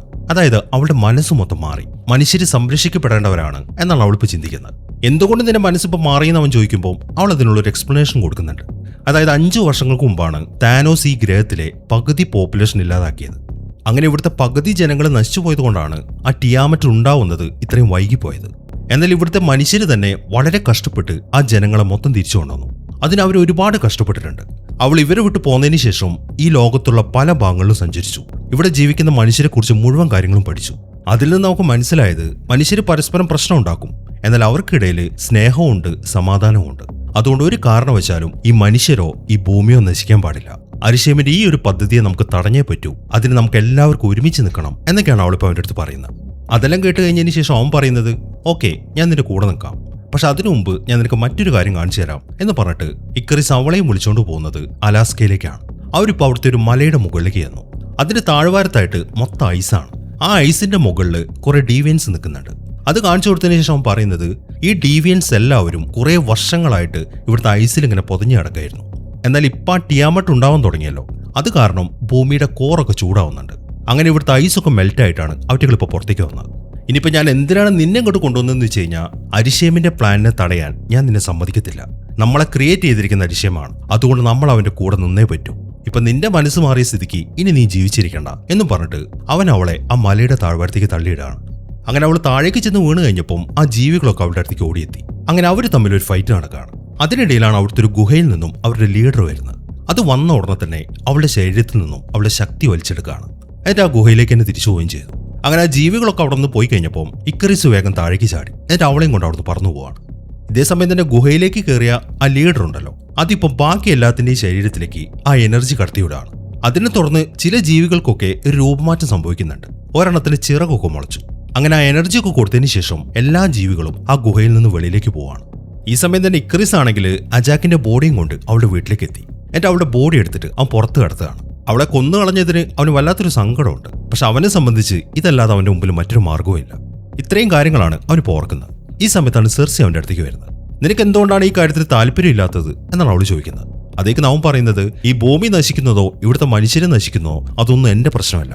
ഞാൻ ഇപ്പോഴും നിന്നെ സ്നേഹിക്കുന്നുണ്ട്. ഞാൻ ആഗ്രഹിക്കുന്നത് നിന്റെ കൂടെ ജീവിക്കാനാണ് എന്നാണ് അവൻ പറയുന്നത്. അത് കേൾക്കുന്ന അവളാണെങ്കിൽ അവന്റെ കയ്യിലൊന്ന് പിടിച്ചു. എന്നിട്ട് അവനെയും കൂട്ടി തിരിച്ച് അവരുടെ ഷിപ്പിലേക്ക് തന്നെ പോവാണ്. എന്നാൽ അതിൽ നടക്കുന്ന സമയത്താണ് പെട്ടെന്ന് അവൾക്ക് എന്തോ സംഭവിക്കുന്നത്. അതിൽ നിന്നും ആ ടിയാമറ്റ് വെളിയിലേക്ക് വന്നുകൊണ്ടിരിക്കുകയാണ് എന്ന കാര്യം അവൾക്ക് മനസ്സിലായി. അവൾ വേഗം തന്നെ ഫാസ്റ്റോസിന്റെ അടുത്തേക്ക് ഓടുകയാണ്. ഈ സമയം ഫാസ്റ്റോസ് ആണെങ്കിൽ ഭൂമിയുടെ ഒരു ഗ്ലോബ് അവിടെ ഉണ്ടാക്കിയിട്ടുണ്ട്. ഇപ്പൊ ആ ടിയാമറ്റ് എവിടെ നിന്നാണ് വരുന്നത് എന്ന സ്ഥലം അവൻ കണ്ടുപിടിച്ചിട്ടുണ്ട്. ആ എക്സാക്ട് പോയിന്റ് കണ്ടുപിടിക്കാൻ വേണ്ടി അവൻ മക്കാരി അവിടുന്ന് പറഞ്ഞു വിടുകയാണ്. അതിനെ തുടർന്ന് വളരെ വേഗത്തിൽ അവൾ അവിടുന്ന് ഓടാൻ തുടങ്ങി. അങ്ങനെ കുറെ ഓടി അവൾ എത്തിച്ചേരുന്നത് കടലിലാണ്. ഈ സമയം അവളെ നോക്കുമ്പോൾ അവിടെ ഒരു അഗ്നിപർവ്വതം നിൽക്കുന്നുണ്ട്. മാത്രമല്ല അതിനകത്തുനിന്ന് ഒരു പൊട്ടിത്തെറി അവൾ കണ്ടു. അപ്പൊ അതിൽ നിന്നാണ് ആ സെലസ്റ്റിയൽ വരുന്നത് എന്ന കാര്യം അവൾക്ക് മനസ്സിലായി. ഈ സമയം തന്നെ ഇക്രിസ് നേരെ പോയിരിക്കുന്നത് അവന്റെ സ്യൂട്ട് ഇടാൻ വേണ്ടിയിട്ടാണ്. അങ്ങനെ അവൻ ആ സ്യൂട്ട് ഇട്ട് കഴിയുമ്പോഴാണ് സെർസി അവന്റെ അടുത്തേക്ക് വരുന്നത്. നീ എന്തിനുള്ള പുറപ്പാടാണ് എന്നാണ് അവൾ ചോദിക്കുന്നത്.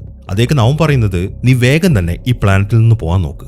ഈ ഒരു കാര്യത്തിന് വേണ്ടി അജാക്ക് ഒരിക്കലും നിന്നെ തെരഞ്ഞെടുക്കാൻ പാടില്ലായിരുന്നു എന്നാണ് അവൻ പറയുന്നത്. പക്ഷെ അവൻ എന്താണ് ഉദ്ദേശിച്ചത് എന്ന് മനസ്സിലാവുന്നില്ല. അങ്ങനെ ഇക്രിസ് നേരെ പോകുന്നത് ഫാസ്റ്റോസിന്റെ അടുത്തേക്കാണ്. ഈ സമയം അവനാണെങ്കിൽ ആ ഡിവൈസിന്റെ പണിയിലാണ്. എന്നാൽ ഇക്രിസ് അങ്ങോട്ട് ചെന്ന ഉടനെ തന്നെ ആ ഡിവൈസ് മൊത്തം അങ്ങോട്ട് തകർത്ത് കളയാണ്. അതെല്ലാം കാണുമ്പോൾ എല്ലാവർക്കും ഒരു ഞെട്ടലായിരുന്നു. ഈ സമയത്താണ് സെർസി അങ്ങോട്ട് വരുന്നത്. അപ്പൊ ഇവന് അരിഷേമിന്റെ പ്ലാനൊക്കെ അറിയാം എന്ന കാര്യം അവൾക്ക് മനസ്സിലായി. ആ കാര്യം അവൾ എല്ലാവരുടെ പറഞ്ഞു. മാത്രമല്ല ഇക്രിസിന്റെ മനസ്സ് വായിച്ചിട്ട് അവൻ തന്നെയാണ് അജാക്കിനെ കൊന്നു കളഞ്ഞത് എന്ന കാര്യം ഡ്രോയിഗ് അവിടെ വെളിപ്പെടുത്തി. ഈ സമയം ഇക്രിസ് ആണെങ്കിൽ അവരെ പറഞ്ഞ് കൺവിൻസ് ചെയ്യാൻ ശ്രമിക്കുന്നുണ്ട്. നമ്മളെല്ലാവരും അരിഷേമിന്റെ കൂടെ നിൽക്കണം എന്നൊക്കെ പറഞ്ഞിട്ട്. പക്ഷെ ആരും തന്നെ അതിന് വഴങ്ങുന്നില്ല. അതിനിടയിലാണ് മക്കാരി അങ്ങോട്ട് വരുന്നത്. അവൾ വന്ന ഉടനെ തന്നെ അവൾ കണ്ടുപിടിച്ച ആ കാര്യം അവിടെ പറയാണ്. അത് കേട്ടതും ഇക്രിസ് അവക്ക് നേരെ ഫയർ ചെയ്തു. എന്നാൽ അപ്പോഴേക്കും കിങ്കോ അതിന് മുമ്പിലേക്ക് ചാടി വീണു. എന്നിട്ട് അവൻ മക്കാരിയുടെ അടുത്ത് പറയുന്നത് വേഗം അവിടുന്ന് ഓടിപ്പോവാനാണ്. അതിനെ തുടർന്ന് അവൾ അവിടുന്ന് പോവുകയും ചെയ്തു. ഇതെല്ലാം കാണുമ്പോൾ ഇക്രിസ് പറയുന്നത് മര്യാദയ്ക്ക് ഞാൻ പറയുന്നത് കേൾക്കുന്നതാണ് നിങ്ങൾക്ക് നല്ലത്, അല്ലാന്നുണ്ടെങ്കിൽ നിങ്ങൾ എല്ലാവരും എനിക്ക് കൊല്ലേണ്ടി വരും എന്നും പറഞ്ഞിട്ട് അവൻ അവിടെ നടക്കുകയാണ്. അത് കാണുമ്പോൾ ഞാനും നിന്റെ കൂടെ വരുന്നു എന്നും പറഞ്ഞിട്ട് സ്പ്രൈറ്റും അവന്റെ കൂടെ കൂടി. എന്നാൽ ഈ സമയത്താണ് തീൻ അങ്ങോട്ട് വരുന്നത്. എന്നാൽ അവൾ എന്തെങ്കിലും ചെയ്യാൻ തുടങ്ങുമ്പോഴേക്കും സ്പ്രൈറ്റ് ഇക്രിസിനെയും കൊണ്ട് അവിടുന്ന് വാനിഷായി. അങ്ങനെ അവരവിടുന്ന് പോയി കഴിഞ്ഞപ്പം മക്കാരി അങ്ങോട്ട് എത്തി. എന്നിട്ട് അവൾ ചോദിക്കുന്നത് എന്തുകൊണ്ടായിരിക്കും സ്പ്രൈറ്റ് അവന്റെ കൂടെ പോയെന്നാണ്. അതിന് മറുപടി പറയുന്നത് കിങ്കോ ആണ്. അതായത് സ്പ്രൈറ്റിന് ഇക്രിസിനോടൊരു ഇഷ്ടമുണ്ട്. അത്രയും പറഞ്ഞതിന് ശേഷം അവൻ പറയുന്നത് എന്തായാലും എനിക്ക് തോന്നുന്നത് ഇക്രിസ് പറഞ്ഞ പോലെ നമ്മൾ അരിഷേമിന്റെ കൂടെ നിൽക്കണം എന്നാണ്. എന്താന്ന് വെച്ചാൽ നിങ്ങൾ തീരുമാനിക്കുക. ഞാൻ എന്തായാലും ഇനി ഈ പരിപാടിക്കില്ല, കാരണം നമുക്കൊരിക്കലും ഇക്രിസിനെ തോൽപ്പിക്കാൻ പറ്റത്തില്ല. അതുകൊണ്ട് ഞാൻ പോവാന്നും പറഞ്ഞിട്ട് അവൻ അവരുടെ അസിസ്റ്റന്റിനെയും കൂട്ടി വേഗം അവിടുന്ന് പോയി. അങ്ങനെ അവരവിടുന്ന് പോയി കഴിഞ്ഞപ്പം ബാക്കി എല്ലാവരും ഇനി എന്താണ് ചെയ്യേണ്ടത് എന്ന് ഡിസ്കസ് ചെയ്യാൻ തുടങ്ങി. ഈ സമയം ഡ്രോയിഗ് പറയുന്നത് ആമസോണിൽ വെച്ച് ഫൈറ്റ് ചെയ്തപ്പം നീ ഒരു ഡീവെന്റിനെ മരമാക്കി മാറ്റിയിട്ടില്ലായിരുന്നു, അതുപോലെ നിനക്ക് ആ സെലസ്റ്റിയലിനെ ചെയ്യാൻ പറ്റത്തില്ലേ എന്നാണ് അവൻ ചോദിക്കുന്നത്. അതേക്ക് അവള് പറയുന്നത് അതൊരു ഡീവിയൻ ആണ് ഡ്രോയിഗ്, ഒരു സെലസ്റ്റിയലിനൊന്നും എനിക്ക് അങ്ങനെ ചെയ്യാൻ പറ്റത്തില്ല എന്നാണ് അവള് പറയുന്നത്. വല്ലാത്ത ടെൻഷനിലാണ് അവൾ ഈ കാര്യങ്ങളൊക്കെ സംസാരിക്കുന്നത്. അത് കാണുമ്പോൾ നിക്ക് സെർസി, നീ ഇങ്ങനെ ടെൻഷൻ അടിക്കല്ലേ, നീ ഇത് ചെയ്യണ്ട, നീ പോയി കുറച്ച് സമയം സമാധാനത്തോടെ ഇരിക്കുക എന്നും പറഞ്ഞിട്ട് അവൻ അവൾ അവിടുന്ന് പറഞ്ഞു വിട്ടു. അങ്ങനെ അവൾ നേരെ പോകുന്നത് ആ അരിഷേമിന്റെ ആ പ്രതിമയുടെ അടുത്തേക്കാണ്. അങ്ങനെ അവൾ അവിടെ ഇരിക്കുന്ന സമയത്താണ് തീന അങ്ങോട്ട് വരുന്നത്. തീന വന്നിട്ട് അവൾ ഓരോന്നൊക്കെ പറഞ്ഞിട്ട് മോട്ടിവേറ്റ് ചെയ്യാൻ തുടങ്ങി. നിനക്കറിയോ സെർസി, ഒരിക്കൽ ഞാൻ ഗില്ലിന്റെ അടുത്ത് ചോദിച്ചു, ഞാൻ ഇത്രയും ഉപദ്രവിച്ചിട്ടും നീ എന്തിനാണ് എന്നെ പ്രൊട്ടക്ട് ചെയ്യുന്നതെന്ന്. അതിന് അവൻ എന്നോട് പറഞ്ഞത് നമ്മളൊരാളെ സ്നേഹിക്കുന്നുണ്ടെങ്കിൽ അയാൾ എന്ത് ചെയ്താലും നമ്മൾ അവരെ പ്രൊട്ടക്ട് ചെയ്യുന്നതാണ്. അതുപോലെ തന്നെയാണ് നിന്റെ കാര്യം. ഈ ഭൂമിയിൽ എല്ലാവരെയും നീ വളരെയധികം സ്നേഹിക്കുന്നുണ്ട്, അതുകൊണ്ട് തന്നെ ഇവിടെയുള്ള എല്ലാവരെയും പ്രൊട്ടക്ട് ചെയ്യാനും നിന്നെക്കൊണ്ട് സാധിക്കും. അതുകൊണ്ടാണ് അജാക്ക് നിന്നെ തന്നെ തെരഞ്ഞെടുത്തത് എന്നൊക്കെയാണ് തീന പറയുന്നത്.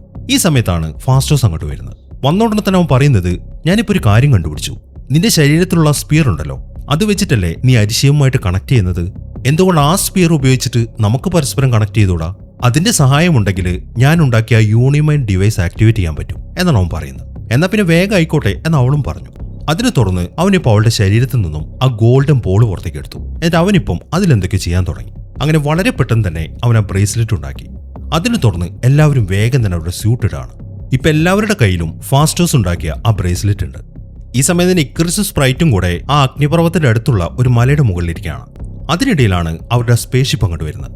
അത് കണ്ടതും ഇക്രിസ് വേഗം ആ സ്പേസ്ഷിപ്പിനകത്തേക്ക് ചെന്നു. അവനങ്ങോട്ട് ചെല്ലുമ്പം അതിനകത്തുണ്ടായിരുന്നത് തീനയാണ്. അങ്ങനെ അവർ തമ്മിൽ അവിടെ നിന്നിട്ട് ഫൈറ്റ് ചെയ്യാൻ തുടങ്ങി. ഇതേ സമയം തന്നെ 3 പേര് ഇപ്പോൾ പുറത്താണ്, അതായത് ഡ്രോയിഗും മക്കാരിയും സെഴ്സിയും. അങ്ങനെ അവർ 3 പേരും കൂടെ ആ ബ്രേസ്ലെറ്റ് വെച്ചിട്ട് പരസ്പരം കണക്ട് ചെയ്തു. ഇപ്പൊ അവർ പവർ കൊടുക്കാൻ പോകുന്നത് ആ ഡ്രോയിഗിനാണ്. അതിന്റെ ആ പ്രോസസ് ഒക്കെ ആരംഭിച്ചു. ഈ സമയം ഇക്രിസും തീനയും തമ്മിൽ ആ സ്പേസ്ഷിപ്പിനകത്ത് ഫൈറ്റ് ചെയ്യാണ്. അതിനിടയിലാണ് തീനയുടെ ശരീരത്തിൽ നിന്നും ആ എനർജി വെളിയിലേക്ക് പോകുന്നത്. അത് നേരെ ഡ്രോയിഗിന്റെ അടുത്തേക്ക് എത്തി. ഇതെല്ലാം കാണുമ്പോൾ ഇക്രിസ് വേഗം വെളിയിലേക്ക് വന്നു. അവൻ ചെന്ന ഉടനെ തന്നെ ഡ്രോയിഗിനെ അവിടെ നിന്ന് തെറിപ്പിക്കുകയാണ്. എന്നിട്ട് പെട്ടെന്ന് തന്നെ അവനെ എടുത്തുകൊണ്ട് പോയിട്ട് ഒരു മലയുടെ ഇടയിലേക്ക് ഇടുകയാണ്. മാത്രമല്ല ഇക്രിസ് ഇപ്പോൾ വളരെ ശക്തമായിട്ട് അവന്റെ ശരീരത്തിലേക്ക് ഫയർ ചെയ്യുകയും ചെയ്യുന്നുണ്ട്. അങ്ങനെ അവനെ താഴേക്ക് ഇട്ടതിന് ശേഷം അടുത്തതായിട്ട് ഇക്രിസ് പോകുന്നത് അവരുടെ സ്പേസ്ഷിപ്പിലേക്കാണ്. എന്നിട്ട് അതിന്റെ മേലേക്ക് ഫയർ ചെയ്യാൻ തുടങ്ങി. അതിനെ തുടർന്ന് ആ സ്പേസ്ഷിപ്പ് തകർന്നിട്ട് ഇപ്പോൾ താഴേക്ക് വീണു. അത് കണ്ടതും മക്കാരി വേഗം ഓടി ചെന്നിട്ട് അതിനകത്തുള്ള 2 ആൾക്കാരെ പുറത്തേക്ക് കൊണ്ടുവരികയാണ്, അതായത് ഫാസ്റ്റോസിനെയും തീനയെയും. അങ്ങനെ അവരെ സേഫ് ആക്കിയതിനു ശേഷം മക്കാരി നേരെ ചെല്ലുന്നത് ഇക്രിസിന്റെ അടുത്തേക്കാണ്. എന്നിട്ട് അവര് തമ്മിൽ ഫൈറ്റ് ചെയ്യാൻ തുടങ്ങി. ഈ സമയത്താണ് ആ അഗ്നിപർവ്വതം പൊട്ടിത്തെറിക്കുന്നത്. ഇപ്പൊ ഡ്രോയിങ് അവിടെ ഇല്ലാത്ത സ്ഥിതിക്ക് സെർസി ഇപ്പം ആ സെലസ്റ്റിയലിന്റെ കാര്യം ഏറ്റെടുത്തു. അതിനെ ഞാൻ നോക്കിക്കോളാം, നിങ്ങൾ ചെന്നിട്ട് ഇക്രിസിനെ തടയുന്നു പറഞ്ഞിട്ട് അവള് വേഗം ആ അഗ്നിപർവ്വതത്തിന്റെ അടുത്തേക്ക് പോവാണ്. അങ്ങനെ ബാക്കി എല്ലാവരും ചെന്നിട്ട് ഇക്രിസുമായിട്ട് ഫൈറ്റ് ചെയ്യാൻ തുടങ്ങി. എല്ലാവരും കൂടെ ഒരുമിച്ച് വന്നിട്ട് അവരുടെ പവറൊക്കെ ഉപയോഗിക്കുന്നുണ്ട്. അവനിപ്പോ ഒന്നും ചെയ്യാൻ പറ്റുന്നില്ല. അതിനിടയിലാണ് ആ ഡീവിയൻസിന്റെ ലീഡർ അങ്ങോട്ട് വരുന്നത്. അത് കണ്ടതും എല്ലാവരും ഇപ്പൊ ആ ഡീവിയന്റിനെ നേരെ തിരിഞ്ഞു. അവരിപ്പോ അതുമായിട്ട് ഫൈറ്റ് ചെയ്യാണ്. അങ്ങനെ അവർ 3 പേരും കൂടെ ചേർന്നിട്ട് ആ ഡീവിയനെ ഇടിച്ച് അവിടുത്തെ ഒരു ഗോയ്ക്കുള്ളിലേക്ക് ഇട്ടു. ഈ സമയം ഇക്രിസ് എന്ത് ചെയ്യുന്നു വെച്ച് കഴിഞ്ഞാൽ അവൻ നോക്കിയിട്ട് സെർസി അവിടെ കാണുന്നില്ല. അപ്പൊ അവൾ ആ അഗ്നിപർവ്വതത്തിന്റെ അടുത്തേക്ക് പോയി എന്ന കാര്യം അവന് മനസ്സിലായി. അതുകൊണ്ട് തന്നെ അവനിപ്പോൾ അവളെ പിടിക്കാൻ വേണ്ടി മുകളിലേക്ക് പറക്കുകയാണ്. എന്നാൽ അത് കണ്ടതും ഫാസ്റ്റോസ് അവന്റെ കയ്യിലുള്ള ഡിവൈസ് വെച്ചിട്ട് ഇക്കറിസിനെ തിരിച്ചു വലിക്കുകയാണ്. എന്നിട്ട് അവൻ അവിടെ ലോക്ക് ചെയ്തിട്ടു. ഇപ്പം എന്ത് കാണിച്ചിട്ടും അവന്റെ പവർ അവന് ഉപയോഗിക്കാൻ പറ്റുന്നില്ല. ഇതേ സമയം തന്നെ സെർസി ആണെങ്കിൽ ആ അഗ്നിപർവ്വതത്തിന്റെ അടുത്തേക്ക് ഓടാണ്. അതിനിടയിലാണ് അവൾ തീരെ പ്രതീക്ഷിക്കാതെ അജാക്ക് അങ്ങോട്ട് വരുന്നത്. അരുത്, നീ അങ്ങോട്ട് പോകരുത്, നിനക്ക് ഒരിക്കലും ഇത് തടയാൻ പറ്റത്തില്ല എന്നാണ് അജാക്ക് പറയുന്നത്. അവൾ അങ്ങനെ സംസാരിക്കുമ്പോൾ അത് അജാക്കല്ല, അത് സ്പ്രൈറ്റിന്റെ പണിയാണ് എന്ന കാര്യമൊക്കെ മനസ്സിലായി. പക്ഷെ അവൾ എന്തെങ്കിലും ചെയ്യാൻ തുടങ്ങുമ്പോഴേക്കും പെട്ടെന്ന് സ്പ്രൈറ്റ് അവളുടെ പുറകിൽ വന്നിട്ട് അവളൊരു കത്തി വെച്ച് കുത്തുകയാണ്. മാത്രമല്ല അവളിപ്പോൾ ആ അഗ്നിപർവ്വതം പോലത്തെ വേറെയും കുറെ എണ്ണം അവിടെ ഉണ്ടാക്കി. സെർസി ആണെങ്കിൽ എന്ത് ചെയ്യണമെന്ന് അറിയാതെ അവിടെ നിൽക്കുകയാണ്. എന്നാൽ പെട്ടെന്നാണ് ഡ്രോയിഗ് അങ്ങോട്ട് വരുന്നത്. വന്ന ഉടനെ തന്നെ അവൻ സ്പ്രൈറ്റിനെ അടിച്ചു വീഴ്ത്തി. അങ്ങനെ അവള് താഴേക്ക് വീണ് കഴിഞ്ഞപ്പോൾ സെർസി എന്ത് ചെയ്യുന്നു വെച്ച് കഴിഞ്ഞാൽ അവളുടെ വയറ്റിൽ തുളച്ചു കയറിയ കത്തി ഉണ്ടല്ലോ, അത് വെള്ളമാക്കി മാറ്റി. എന്നിട്ട് വേഗം ആ അഗ്നിപർവ്വതത്തിന്റെ അടുത്തേക്ക് പോവാണ്. ഈ സമയം തീനയാണെങ്കിൽ ആ ഗോയ്ക്കുള്ളിലേക്ക് ചെന്നിട്ട് ആ ഡീവിയന്റുമായിട്ട് ഫൈറ്റ് ചെയ്യാണ്. അവൾ ഓടി ചെന്നിട്ട് ഒരു വാള് വെച്ചിട്ട് ആ ജീവിയുടെ വയറ്റിനൊരു കുത്തു കൊടുത്തു. എന്നാൽ അടുത്ത സെക്കൻഡിൽ ആ ജീവി അവളുടെ അടിച്ച് തെറിപ്പിക്കുകയും ചെയ്തു. അതിനുശേഷം അതിപ്പോൾ അവളുടെ അടുത്തേക്ക് പോവാണ്. എന്നാൽ ഇപ്പം ആ ജീവി അവളുടെ അടുത്തേക്ക് ചെന്നിട്ട് സംസാരിക്കുന്നത് ഗില്ലിന്റെ ശബ്ദത്തിലാണ്. അതുകൊണ്ട് തീനയാണെങ്കിൽ അവിടെ സ്റ്റക്കായി. കാരണം ഗില്ലിനെ അവൾ അത്രമാത്രം സ്നേഹിക്കുന്നുണ്ട്. ഈ സമയം ഗില്ലിന്റെ സൗണ്ടിൽ തന്നെ സംസാരിച്ചിട്ട് ആ ജീവി അവളിങ്ങനെ പൊക്കിയെടുക്കുകയാണ്. എന്നിട്ട് അവളുടെ ശക്തി വലിച്ചെടുക്കാൻ തുടങ്ങി. എന്നാൽ അത് മനസ്സിലായതും ഉടനെ തന്നെ അവൾ ഒരു വാളുണ്ടാക്കിയിട്ട് ഒരൊറ്റ വീശുവീശാണ്. അതോടുകൂടെ ആ ജീവി 4 കഷ്ണമായിട്ട് ചിതറിപ്പോയി. ഈ സമയത്താണ് കടലിന്റെ അടിയിൽ നിന്നും ആ തീയാമത്ത് പൊന്തി വരുന്നത്. അത് കണ്ടതും സെർസി വേഗം അതിന് മുകളിലേക്ക് ചെന്നു. എന്നിട്ട് അവളുടെ കൈ വെച്ചിട്ട് അതിന്റെ ശരീരത്തൊന്ന് തൊടുകയാണ്. അതോടുകൂടെ എന്തോ ഒരു എനർജി സ്പ്രെഡ് ആവുന്നുണ്ട്. എന്നാൽ ഈ സമയത്താണ് ഇക്കറിസ് അവന്റെ കെട്ടുകളൊക്കെ പൊട്ടിച്ചിട്ട് വേഗം സെർസിയുടെ അടുത്തേക്ക് എത്തുന്നത്. അവൻ അവളെ കൊല്ലാൻ വേണ്ടിയിട്ടാണ് വന്നത്. എന്നാൽ അവളുടെ അടുത്തേക്ക് എത്തിക്കഴിഞ്ഞപ്പം അവളോടുള്ള ഇഷ്ടം കാരണം അവനെ കൊണ്ട് സാധിക്കുന്നില്ല. അങ്ങനെ സെർസി ഒന്നുകൂടെ അതിലൊന്ന് തൊടുകയാണ്. അതോടുകൂടെ എറ്റേണൽസിന്റെ ആ എനർജി മൊത്തം അവളുമായിട്ട് കണക്റ്റഡ് ആയി. അതിനെ തുടർന്ന് അവൾ പതുക്കെ മുകളിലേക്ക് വരാൻ തുടങ്ങി. അങ്ങനെ മൊത്തത്തിൽ അത് കണക്ട് ആയതിനു ശേഷം അവൾ വേഗം താഴേക്ക് ചാടി. അതിനെ തുടർന്ന് ആ ടിയാമത്ത് ഇപ്പം ഒരു കല്ലായിട്ട് മാറുകയാണ്. മാത്രമല്ല അത് കടലിന്റെ മുകളിൽ തന്നെയാണ് നിൽക്കുന്നത്. ഇതെല്ലാം കാണുമ്പോൾ ബാക്കി എല്ലാവർക്കും ആശ്വാസമായി. എന്നാൽ ഇക്കറിസിന് വല്ലാത്തൊരു വിഷമം. അവനിങ്ങനെ കരഞ്ഞുകൊണ്ടിരിക്കുകയാണ്. അത് കാണുമ്പോൾ സെർസി അവന്റെ അടുത്തേക്ക് ചെന്നു. അതിൽ ഇക്കറിസ് ആണെങ്കിൽ ഒന്നും പറയാതെ വേഗം അവിടുന്ന് പറന്നു പോവാണ്. അങ്ങനെ അവൻ നേരെ സ്പേസിലേക്ക് എത്തി. എന്നിട്ട് അവിടെ നിന്ന് ഭൂമി ഒന്ന് നോക്കിയതിനു ശേഷം അവൻ നേരെ സൂര്യനിലേക്ക് പോവാണ്. ഇതെല്ലാം നോക്കിക്കൊണ്ട് എല്ലാവരും താഴെ നിൽക്കുന്നുണ്ട്. അങ്ങനെ സെർസി അവിടേക്ക് എത്തിക്കഴിയുമ്പോൾ ഫാസ്റ്റോസ് ചോദിക്കുന്നത് നീ എങ്ങനെയാണ് ഇത് ചെയ്തതെന്നാണ്. അതേക്ക് അവള് പറയുന്നത് ഞാൻ ആ സെലസ്റ്റിയലിന്റെ ശരീരത്തിൽ കൈവച്ചപ്പം അതിന്റെ എനർജി കൂടെ നമ്മുടെ യൂണിമൈൻഡുമായിട്ട് കണക്റ്റഡ് ആയി. അതുകൊണ്ടാണ് എനിക്ക് അങ്ങനെ ചെയ്യാൻ പറ്റിയത് എന്നാണ് അവള് പറയുന്നത്. ഈ സമയമാകുമ്പോഴേക്കും ഡ്രോയിഗോ അങ്ങോട്ടെത്തി, സ്പ്രൈറ്റും അങ്ങോട്ടെത്തി. സ്പ്രൈറ്റ് ആണെങ്കിൽ വല്ലാത്തൊരു വിഷമത്തിലാണ് നിൽക്കുന്നത്. ഈ സ്പ്രൈറ്റ് എന്തിനാണ് ഇവർക്ക് ഓപ്പോസിറ്റ് തിരിഞ്ഞെന്ന് വെച്ച് കഴിഞ്ഞാൽ ഇവർക്ക് ഈ മനുഷ്യനെ ആരെയും ഇഷ്ടമല്ല. കാരണം ഇവൾക്കൊരു മനുഷ്യനായിട്ട് ജീവിക്കാൻ കഴിയുന്നില്ല. അവളുടെ ഈ കുട്ടിയെപ്പോലെ ഇരിക്കുന്ന ശരീരം ഉണ്ടല്ലോ, അതാണ് ഇവളുടെ പ്രശ്നം. ആ കാര്യം സെർസിക്കും അറിയാം. അതുകൊണ്ട് തന്നെ സെർസി ഇപ്പോൾ അവളോട് പറയുന്നത് എന്റെ ശരീരത്തിൽ ഇപ്പോഴാ യൂണിമൈൻഡിന്റെ പവർ ഉണ്ട്. എനിക്ക് അത് വെച്ചിട്ട് വേണമെങ്കിൽ നിന്നെ ഒരു മനുഷ്യനാക്കി മാറ്റാൻ പറ്റും. അങ്ങനെ വരുമ്പോൾ നിനക്ക് മനുഷ്യനെ പോലെ ജീവിക്കാം, പ്രണയിക്കാം, സ്നേഹിക്കാം, മാത്രമല്ല മനുഷ്യനെ പോലെ മരിക്കുകയും ചെയ്യാം. അതിന് നിനക്ക് സമ്മതമാണെങ്കിൽ നിന്നെ ഞാനൊരു മനുഷ്യനാക്കാം എന്നാണ് അവൾ പറയുന്നത്. സ്പ്രൈറ്റ് ആണെങ്കിൽ അതിന് സമ്മതിക്കുകയും ചെയ്യുന്നു. അതിനെ തുടർന്ന് സെർസി ഇപ്പോൾ അവളുടെ കയ്യിൽ പിടിക്കുകയാണ്. അങ്ങനെ കാര്യങ്ങളൊക്കെ നല്ല രീതിയിൽ അവസാനിച്ചു. ഇപ്പൊ ഫാസ്റ്റോസിനെ അവന്റെ ഫാമിലിയുടെ കൂടെ ആക്കിയതിനു ശേഷം ഡ്രോയിഗും മക്കാരിയും അവരുടെ ആ സ്പേസ്ഷിപ്പ് എടുത്തിട്ട് അവിടുന്ന് പോവാണ്. ഇവരുടെ കൂടെ തീനയുണ്ട്. അവരിപ്പോ പോകുന്നത് ബാക്കിയുള്ള എറ്റേണൽസിനെ കണ്ടെത്താൻ വേണ്ടിയിട്ടാണ്. ഇപ്പൊ അവിടെ നടക്കുന്ന കാര്യങ്ങളൊക്കെ അവരുടെ അടുത്ത് പറയാൻ വേണ്ടി. ഇനിയിപ്പോ സ്പ്രൈറ്റിന്റെ കാര്യം പറയുകയാണെങ്കിൽ കിങ്കോയും സെർസിയും കൂടെ അവൾ ഒരു സ്കൂളിലാക്കിയിട്ടുണ്ട്. അവളിപ്പം ഒരു മൊബൈലൊക്കെ പിടിച്ച് അവിടെ കളിച്ചുകൊണ്ടിരിക്കുകയാണ്. അങ്ങനെ അവളുടെ അടുത്ത് നന്നായിട്ട് പഠിക്കുമെന്നും പറഞ്ഞിട്ട് അവരവിടുന്ന് പോയി. അങ്ങനെ സെർസി നേരെ പോകുന്നത് ഡെയിനെ കാണാൻ വേണ്ടിയിട്ടാണ്. അങ്ങനെ അവരിങ്ങനെ അവരുടെ ഭാവി പരിപാടിയെക്കുറിച്ചൊക്കെ സംസാരിച്ചുകൊണ്ട് നടക്കുമ്പോഴാണ് ഡെയിൻ ഇപ്പം ഒരു കാര്യം അവളുടെ അടുത്ത് പറയുന്നത്. നീ എല്ലാ സീക്രട്ടും എൻ്റെ അടുത്ത് പറഞ്ഞല്ലോ, ഇനി എനിക്കൊരു സീക്രട്ട് ഉണ്ട്, അതെന്റെ ഫാമിലിയെ കുറിച്ചാണ് എന്ന് പറഞ്ഞിട്ട് അവൻ ആ കാര്യം പറയാൻ തുടങ്ങുമ്പോഴാണ് പെട്ടെന്ന് ആകാശത്തായിട്ട് ആ അരിശയം പ്രത്യക്ഷപ്പെടുന്നത്. അതിപ്പോ സെർസി അതിന്റെ അടുത്തേക്ക് വലിച്ചു. ഇപ്പൊ സെർസി അതിന്റെ അടുത്തേക്ക് എത്തുമ്പോൾ കിങ്കോയി അവിടെ നിൽക്കുന്നുണ്ട്, ഫാസ്റ്റോസ് അവിടെ നിൽക്കുന്നുണ്ട്. ഇപ്പൊ അരിശയം അവരുടെ അടുത്ത് പറയുന്നത് ഇവിടുത്തെ മനുഷ്യരൊക്കെ ഇല്ലാതാക്കിയിട്ട് ആ ടിയാമത്തിന് ജനിക്കാൻ വേണ്ടിയിട്ടാണ് നിങ്ങളെ ഞാൻ ഇങ്ങോട്ട് അയച്ചത്. പക്ഷെ ആ ഒരു പ്ലാൻ നിങ്ങൾ തെറ്റിച്ചു. എങ്കിൽ ഇപ്പം മനുഷ്യരെ ഞാൻ വെറുതെ വിടുന്നു. എനിക്ക് നിങ്ങളുടെ മെമ്മറീസ് ഒക്കെ ഒന്ന് പഠിക്കണം. എന്നിട്ട് മനുഷ്യർ ഇവിടെ ജീവിക്കാൻ യോഗ്യരാണോ എന്ന് ഞാനൊന്ന് ചെക്ക് ചെയ്യട്ടെ എന്നും പറഞ്ഞിട്ട് അരിശയം അവരെ 3 പേരെയും കൊണ്ട് ഒരു ബ്ലാക്ക് ഹോളിന്റെ അകത്തേക്ക് പോവാണ്. അങ്ങനെ 2 ആഴ്ച കഴിഞ്ഞു. അവരുടെ ആ സ്പേസ്ഷിപ്പ് ഇപ്പോഴും അതിനെങ്ങനെ പറന്നുപോയിക്കൊണ്ടിരിക്കുകയാണ്. അതിനകത്തായിട്ട് ഡ്രോയിഗും ഉണ്ട്, മക്കാരിയും ഉണ്ട്, തീനയുണ്ട്. പക്ഷെ അവർ നോക്കിയിട്ട് ഒരു എറ്റേണലിനെ പോലും അവർക്ക് സ്പോട്ട് ചെയ്യാൻ പറ്റുന്നില്ല. അത് അരിശേമിന്റെ പണിയാണ് എന്ന കാര്യം അവർക്ക് മനസ്സിലായി. അവർ അതിനെക്കുറിച്ച് ഡിസ്കസ് ചെയ്തുകൊണ്ട് നിൽക്കുമ്പോഴാണ് പെട്ടെന്ന് അവിടെ ഒരു പ്രകാശം വരുന്നത്. അതിനെ തുടർന്ന് ഒരാളിപ്പോൾ അവരുടെ അടുത്തേക്ക് തെറിച്ചു വീഴാണ്. ഇതിന്റെ പേര് പിപ്പ് എന്നാണ്.